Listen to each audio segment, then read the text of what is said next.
स्वागत है आप सभी लोगों का फिर से एक बार।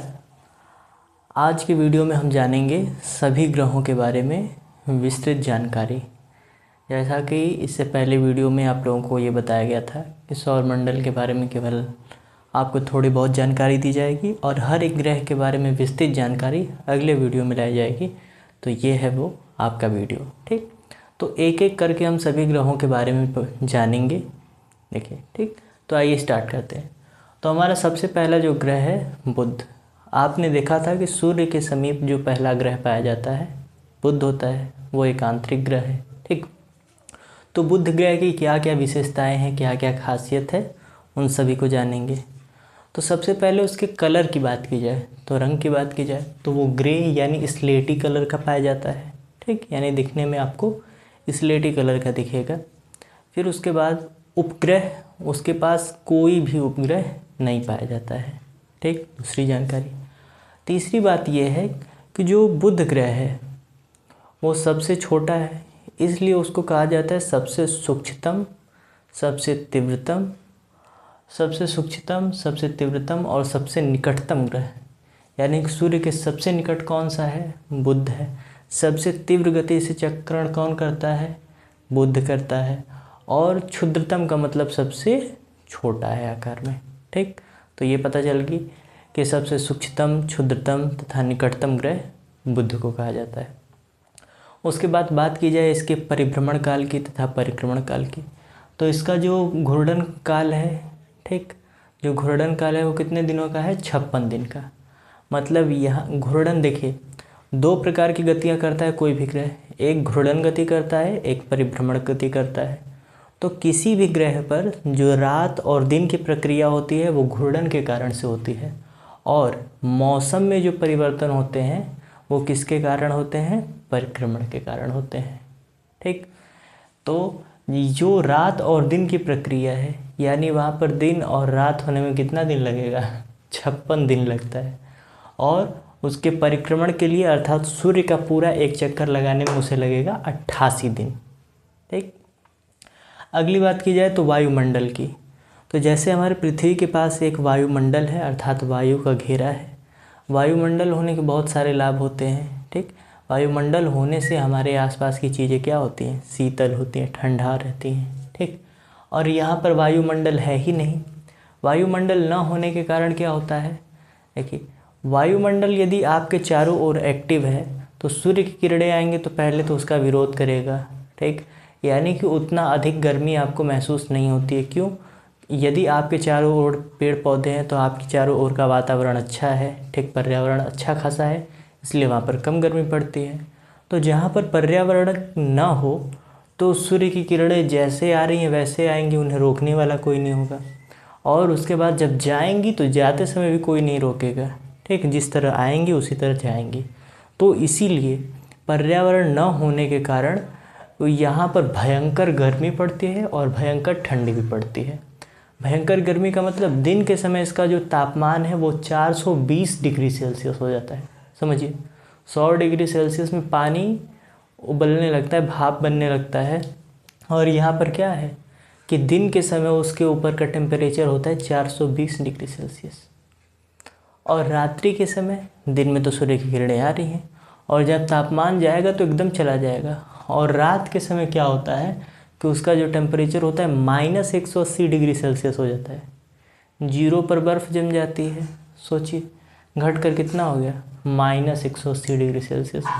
अर्थात ये किसी भी तरह से रहने योग्य नहीं है, बहुत खतरा है यहाँ पर, ठीक। तो ये आप जान गए किसके बारे में, बुध के बारे में, ठीक। उसके बाद अगला जो ग्रह है सूर्य से दूरी के हिसाब से पहला बुध होता है, दूसरा नंबर आता है शुक्र ग्रह का, ठीक। तो दूसरा है वेनस, ये अर्थात शुक्र ग्रह। अब इसके कलर की बात की जाए तो इसका कलर कैसा होता है, येलो डार्क, यानी दिखने में कैसा दिखेगा, ये पीले रंग का ग्रह दिखेगा। और उपग्रह की बात की जाए तो इसके पास भी कोई उपग्रह नहीं पाया जाता, ठीक। तो जो शुक्र ग्रह है, शुक्र ग्रह के पास एक भी उपग्रह नहीं पाए जाएंगे और ये दिखने में कैसा है, पीले रंग का है। उसके बाद आगे बात की जाए, ठीक, इसके परिक्रमण की, परिभ्रमण की, तो इसका जो घूर्णन काल है, घूर्णन का मतलब अपने अक्ष पर घूमना यानी दिन और रात होने की प्रक्रिया, तो इसे एक घूर्णन कंप्लीट करने में हमारे पृथ्वी को केवल 24 घंटे लगते हैं। इसको अपना एक घूर्णन पूर्ण करने में लगते हैं 243 दिन। कितने दिन लगेंगे? 243 दिन। और सूर्य का एक चक्कर लगाने में इसको लगता है 225 दिन। देखिए, तो इससे जो पहले वाला लेक्चर था उसमें हमने गलती से ये कह दिया था कि दिन और रात पहले होने से पहले बुध ग्रह अपना परिक्रमण लगा लेता है, तो वहाँ पर थोड़ी मिस्टेक हो गई थी। वो बुध नहीं, शुक्र होता है, ठीक। तो उसे सुधार लीजिएगा, ठीक, अगर आपने कहीं नोट किया है तो जो शुक्र ग्रह होता है, शुक्र ग्रह की घूर्णन करने की गति इतनी स्लो होती है कि उसका एक घूर्णन पूर्ण होने से पहले वो एक चक्कर लगा लेता है, ठीक। क्योंकि उसका घूर्णन कितने दिनों में होता है, ये जो दिखा गया है वो दिन लिखे गए ना, 243 दिन में होता है, जबकि वो अपना परिक्रमण यानी सूर्य का चक्कर केवल 225 दिनों में ही लगा लेता है, ठीक। तो ये हो गया। उसके बाद और इसकी खासियत क्या है, यहाँ पर कार्बन डाइऑक्साइड की मात्रा और H2SO4 सल्फ्यूरिक अम्ल की मात्रा क्या है, बहुत अधिक है। और यहाँ पर कार्बन डाइऑक्साइड की मात्रा अधिक बढ़ जाती है। जैसे आपने ग्लोबल वार्मिंग का नाम कई बार सुना होगा कि पृथ्वी पर ग्लोबल वार्मिंग बढ़ रही है। ग्लोबल वार्मिंग का मतलब होता है वैश्विक तापन, अर्थात जो टेम्परेचर है वो पृथ्वी का लगातार बढ़ता जा रहा है। टेम्परेचर बढ़ने का मतलब कि यदि सूर्य की किरणें आ रही हैं तो उनमें हीट होता है और वापस फिर वो दिन के समय पड़ रही हैं, रात के समय वो रिटर्न होती हैं। परंतु यदि पर्यावरण में कार्बन डाइऑक्साइड जितनी अधिक मात्रा में होगा वो उन किरणों को वापस नहीं जाने देता, उस हीट को बाहर नहीं निकलने देता। इसलिए अब वो जो हीट है वो हमारे परिवेश में ही रहेगी और जो जितने हमारे ग्लेशियर हैं, बड़े बड़े हिमनद हैं, वो सब पिघलेंगे तो जल स्तर बढ़ेगा तो फिर वही चीज़ डूबने लगेंगी सारी चीज़ें। तो कार्बन डाइऑक्साइड अधिक होने के कारण कहीं किसी भी जगह में जो टेम्परेचर है वो बहुत क्या होता है, बढ़ जाता है। तो इसीलिए कहा गया है कि इसका टेम्परेचर इतना बढ़ जाता है कि इसलिए इसको जाना जाता है प्रेशर कुकर के नाम से, ठीक। तो कौन सा ऐसा ग्रह है जो प्रेशर कुकर के नाम से जाना जाता है, तो वो है आपका वेनस अर्थात बुध। अरे बुध कह रहे हैं, शुक्र, ठीक। तो ये जान गए आप किसके बारे में, बुध के बारे में, ठीक। यार बार बार बुध निकल जा रहा है, ये तो शुक्र है ना। अगला देखिए, तो बुध हो गया, शुक्र हो गया। अगला ग्रह है वो है मार्स, आप हमारा अपना मंगल ग्रह है, ठीक। अब आइए जानते हैं कि मंगल की क्या क्या विशेषताएं हैं, ठीक। तो जो मंगल ग्रह है, मंगल ग्रह के रंग की बात की जाए तो बताया गया मंगल ग्रह लाल रंग का दिखाई देता है। लाल रंग का क्यों दिखाई देता है, क्योंकि यहाँ की मिट्टी में फेरस ऑक्साइड यानी आयरन ऑक्साइड या रेड ऑक्साइड कुछ भी कह सकते हैं, वो अधिक मात्रा में पाया जाता है, जिसके कारण वहाँ की मिट्टी कैसे दिखाई देती है, लाल। अधिकतम लाल होने के कारण इसे लाल ग्रह कहा जाता है, ठीक। आगे आइए देखते हैं फिर कहाँ मंगल ग्रह। फिर उसके बाद उपग्रह की बात की जाए तो यहाँ पर 2 उपग्रह पाए जाते हैं, एक का नाम है फेबोस और एक का नाम है डेमोस, ठीक। तो मंगल ग्रह के पास कितने उपग्रह हैं, 2 हैं। उपग्रह क्या होता है, जो ग्रह का चक्कर लगाता रहता है उसे क्या कहते हैं, उपग्रह कहते हैं। अगली जानकारी, इसका जो घूर्णन है वो पृथ्वी के लगभग समकक्ष है। हमारी पृथ्वी 24 घंटे में पूर्ण करती है, ये पूर्ण करता है 24 घंटे 24.6 यानी 24.5 घंटे के आसपास, ठीक। यानी 24.5 घंटे में यहाँ दिन और रात हो जाएगा।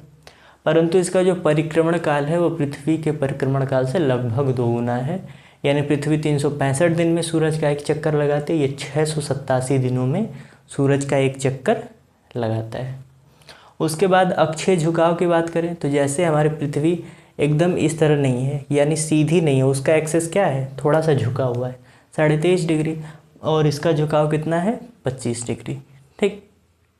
उसके बाद अगला वर्ड यहाँ पर दिया गया है गोल्डीलॉक जोन, ठीक। गोल्डीलॉक जोन किसे कहते हैं, ये इस तरह तो सामान्य प्रश्न दिख रहा है, परंतु ये यूपीएससी में आया हुआ एक प्रश्न है कि गोल्डीलॉक जोन क्षेत्र किसे कहते हैं।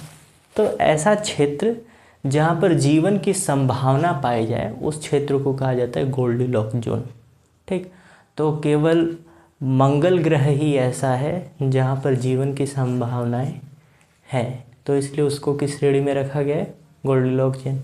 आप तो जानते हैं यहाँ पर टेम्परेचर दिन में इतना अधिक हो जाएगा कि आप झुलस कर मर जाएंगे।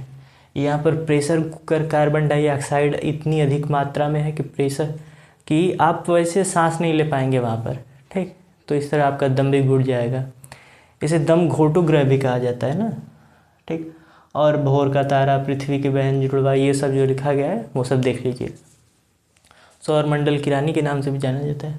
अब यहाँ पर आइए आप मंगल पे, ठीक। फिर ये हो गया। फिर उसके बाद दो चीज़ों का वर्णन किया गया है, एक निक्स ओलंपिया और ओलिप्स मेसी, ठीक। तो हमारे सौर मंडल पे, पृथ्वी पे नहीं, हमारे सौर मंडल का सबसे ऊंचा पर्वत कौन सा है? हम तो जानते हैं कि सबसे ऊंचा पर्वत माउंट एवरेस्ट है, ठीक।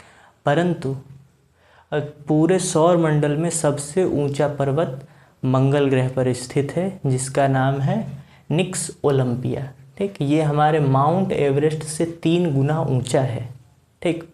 और उसके बाद हमारे सौर मंडल का सबसे बड़ा ज्वालामुखी ओलिप्स मेसी, वो भी कहाँ पर स्थित है? मंगल ग्रह पर स्थित है, ठीक। तो ये हो गई मंगल ग्रह के बारे में जानकारी, ठीक। तो आपने बुध के बारे में जान लिया, शुक्र के बारे में जान लिया, मंगल के बारे में जान लिया। शुक्र को यहाँ पर थोड़ा और देख लीजिएगा कि पृथ्वी की बहन के नाम से जाने जाने वाला ग्रह शुक्र, पृथ्वी का जुड़वा शुक्र, सौर मंडल की रानी शुक्र, ठीक। अब देखिए, पहले सूरज से निकटता के अनुसार देखें तो पहले सूरज है तो वहाँ पर आता है बुध, बुध के बाद आता है शुक्र, शुक्र के बाद आता है मंगल, मंगल के बाद आता है पृथ्वी। तो यहाँ पर पृथ्वी को छोड़ा जा रहा है, ठीक। क्योंकि जब हम अगला मतलब जब कभी भी पृथ्वी के बारे में बात करेंगे तो एकदम डिटेल से पृथ्वी के बारे में बात करेंगे, क्योंकि हम पृथ्वी पर रहते हैं तो उसके बारे में गहन अध्ययन होना चाहिए, थोड़ी अधिक डिटेल से जानेंगे उसे। तो इसलिए यहाँ पर पृथ्वी को छोड़ा जा रहा है, बाकी ग्रहों को देखते चलिए, ठीक। तो जब यदि पृथ्वी को छोड़ दिया जाए तो बताया गया था 4 क्या होते हैं आंतरिक ग्रह, बुध, शुक्र, मंगल, पृथ्वी। और उसके बाद के जो 4 ग्रह होते हैं उनको कहा जाता है बाह्य ग्रह, बृहस्पति, शनि, अरुण और वरुण, ठीक। तो अब उनका अध्ययन करना है तो आता है कौन सा? बृहस्पति आता है, ठीक। तो सौर मंडल का सबसे बड़ा ग्रह कौन सा है? बृहस्पति है। उपग्रह की बात की जाए तो इसके आसपास मंडराने वाले पिंडों की संख्या कितनी है? 76 है, परंतु उसमें से केवल 16 को ही मान्यता दी गई है कि 16 क्या कहे जाएंगे? इसके उपग्रह कहे जाएंगे। इसके रंग की बात की जाए तो ये पीले और नारंगी का मिश्रण है, ठीक। थोड़ा थोड़ा येलो टाइप का दिखेगा और उसमें थोड़ा थोड़ा आपको ऑरेंज टाइप का भी दिखेगा, ठीक। दोनों मिक्स कलर होते हैं, ठीक। और आकार बड़े होने के कारण इसकी गुरुत्वाकर्षण क्षमता भी क्या होती है? बड़ी होती है। और ये एक चमकीला ग्रह है, ठीक। इसलिए इसे क्या कहा जाता है?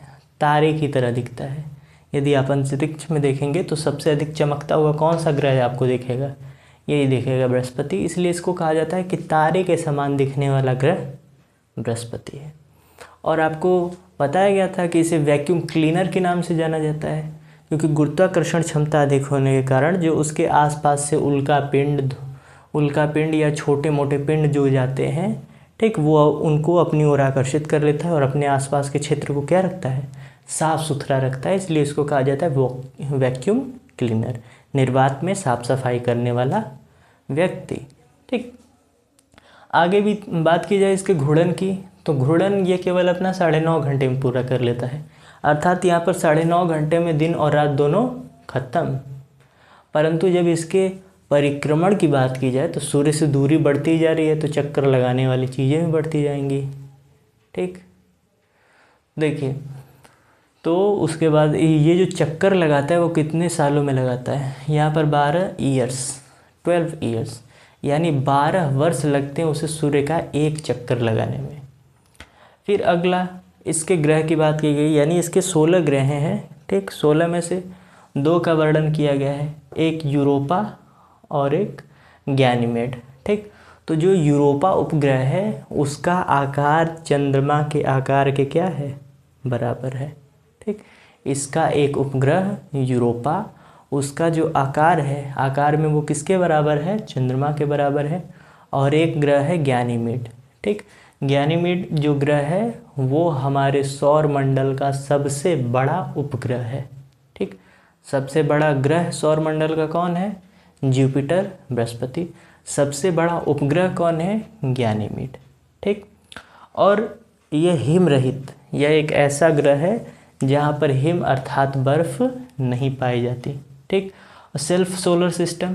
ठीक। सेल्फ सोलर सिस्टम का मतलब कहा जाता है कि इसके पास अपना सौर मंडल है।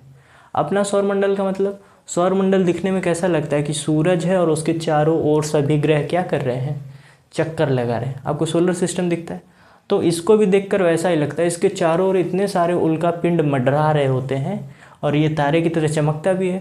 तो ऐसा लगता है कि किसी तारे के बहुत सारे ग्रह क्या कर रहे हैं, चक्कर लगा रहे हैं। तो ये अपने आप में सौर मंडल की तरह दिखाई देता है, इसलिए लिखा गया है सेल्फ सोलर सिस्टम। इसके पास अपना खुद का क्या होता है, सौर मंडल होता है। मतलब होता नहीं है, एक नाम दिया गया है कि देखने में ऐसा लगता है कि इसके पास स्वयं का क्या हो, सौर मंडल हो। ठीक। तो बृहस्पति की बात हो गई, चलिए आगे चलते हैं। अगला ग्रह है शनि। ठीक। अब शनि की बात की जाए तो ये 4, 5, 6 यानी 6वें नंबर पर आता है और ये दूसरा सबसे बड़ा क्या है, ग्रह है। ठीक। दूसरा सबसे बड़ा ग्रह है। इसका रंग कैसा है, ये येलो और ब्राउन दो रंगों का मिश्रण है। ठीक। येलो और ब्राउन दो रंगों का मिश्रण है। इसके पास यदि ग्रह की उपग्रह की बात की जाए तो इसके पास उपग्रहों की संख्या है 82। ठीक। और उनमें से 21 को उपग्रह की मान्यता दी गई है कि 21 इसके उपग्रह हैं और 82 उसके चारों ओर चक्कर लगाते रहते हैं। ठीक। उसके बाद हो गया घनत्व की बात करें, डेंसिटी। इसके डेंसिटी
आगे देखिए, तो ये अरुण के बारे में हो गया कि 27 उपग्रह हैं, तीसरा सबसे बड़ा ग्रह है, 5 छल्ले पाए जाते हैं, मीथेन गैस की अधिकता होने के कारण यहाँ का टेम्परेचर हमेशा कम रहता है।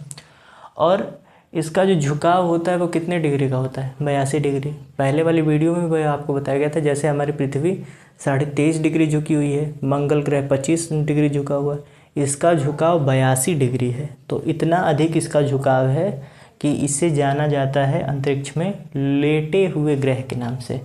कौन से ग्रह के नाम से? लेटा हुआ ग्रह, लिख सकते हैं आप, लेटा हुआ ग्रह। तो लेटा हुआ ग्रह क्यों कहा जाता है? क्योंकि इसका जो अक्षीय झुकाव है वो कितने डिग्री का है? 82 डिग्री का है। और जो हमारा लास्ट ग्रह है वो बचता है कौन सा? वरुण, नेपच्यून। ठीक, तो इसके रंग की बात की जाए तो ये हल्के मतलब हरे और गाढ़े नीले रंग का दिखाई देता है, इसलिए इसे अंतरिक्ष का दूसरा नीला ग्रह कहा जाता है। अंतरिक्ष नहीं, सौरमंडल कह सकते हैं। इस सौरमंडल का दूसरे नीले ग्रह के नाम से जाने जाने वाला ग्रह कौन सा है? हमारा वरुण है। ठीक, और उसके बाद उपग्रह की बात की जाए तो इसके पास कितने उपग्रह हैं? 13 उपग्रह।